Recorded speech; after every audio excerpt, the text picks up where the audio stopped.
ওই বোন কালকে নিয়ে আমরা পুতুল পুতুল খেলবো। আমার পুতুল আর তোর পুতুল দুজনে নিয়ে বিয়ে দেবো, আর সুন্দর করে নিয়ে সাজাবো, প্যান্ডেল করবো। আর ভাইকে বলবো বাজনা বাজাতে, একটা বড় গামলা নিয়ে বাজাবে, বল খুব সুন্দর হবে, বল খুব মজা করবো বল কালকে।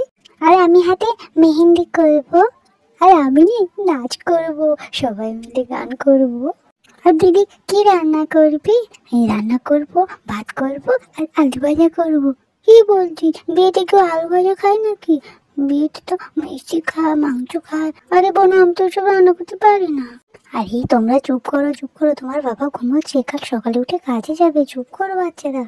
ওই সবাই চুপ কর। আচ্ছা ঠিক আছে, তোমাদের পুতুলের প্যান্ডেল আমি বানিয়ে দেবো, এখন ঘুমিয়ে পড়ো, সকালবেলা উঠে আমাকে আবার কাজে যেতে হবে, তাড়াতাড়ি ঘুমো, চুপটি করে ঘুমো, আর যে কথা বলবে তাকে কিন্তু আমি খুব বকা দেবো, তাড়াতাড়ি ঘুমো।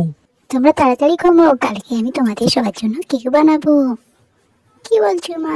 কেক বানাবে কেন মা? কালকে কার জন্মদিন? কালকে কি বাবার জন্মদিন?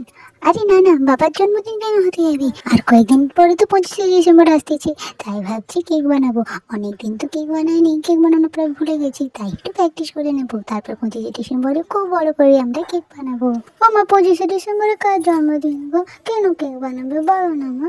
25শে ডিসেম্বরে যীশু খ্রিস্টের জন্মদিন। হ্যাঁ মামি, ঠিক বলেছো, আমি তো একদম ভুলে গিয়েছিলাম। 25শে ডিসেম্বরে যীশু খ্রিস্টের জন্মদিন। বাইরে তো কত বড় করে অনুষ্ঠান হয়, কত কি হয়। হ্যাঁ, এটা তো বাইরেরই উৎসব। প্রকৃত এই বিদেশে, অস্ট্রেলিয়া, আমেরিকা, এইসব জায়গাতে খ্রিস্টানরা তাদের এই দিনটাকে খুব সুন্দর করে উদযাপন করে। কেন করে মা? কেন? আর যীশু খ্রিস্ট কে? যীশু খ্রিস্ট ওনাদের প্রভু। ওনারা মনে করেন যীশু খ্রিস্ট তাদের এক দেবতা। আমরা যেমন আমাদের ভগবানকে মানি, ওরা তেমন ওদের যীশু খ্রিস্টকে মানে। ও তাই বলো, ওইটা হচ্ছে ওনাদের ঠাকুর, ওনাদের দেবতা। হ্যাঁ রে বনু, জানিস, আরে কত পটকাবাজি পাঠায়, আর রাস্তায় কত প্রশাসন মনে, কত লাইট দেয়, কত সুন্দর, জানিস, সবাই খুব মজা করি। তোরা তাহলে অনেক কিছু দেখেছিস বল দিদি? কি মজা!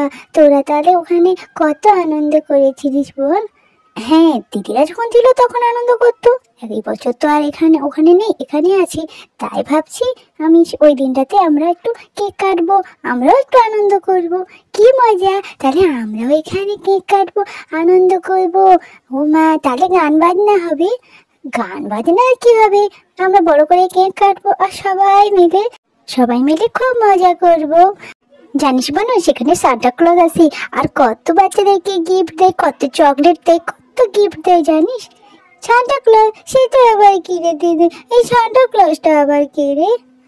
হ্যাঁ, বিদেশেও একটা কথা আছে, সান্টা ক্লজ একটা বয়স্ক বুড়োর মতো দেখতে, আর বড় বড় সাদা সাদা চুল, আর লাল পোশাক থাকে, মাথায় লাল টুপি থাকে। কি বলছো মা? তাহলে তো দেখতে খুব অদ্ভুত লাগে, তাই না? হ্যাঁ বোনু, দেখতে না খুব অদ্ভুত, কিন্তু খুব মজা, জানিস, সবাইকে কত গিফট দেয়। হ্যাঁ হ্যাঁ, ওসব হয়েছে, এখন তোমরা চুপটি করে ঘুমিয়ে পড়ো তো, কাল সকালবেলা তাড়াতাড়ি উঠতে হবে। সবাই কিন্তু আমার সঙ্গে কেক বানাবে, ঠিক আছে? হ্যাঁ মা, আমরা সবাই মিলে কেক বানাবো, আমরা খুব মজা করবো।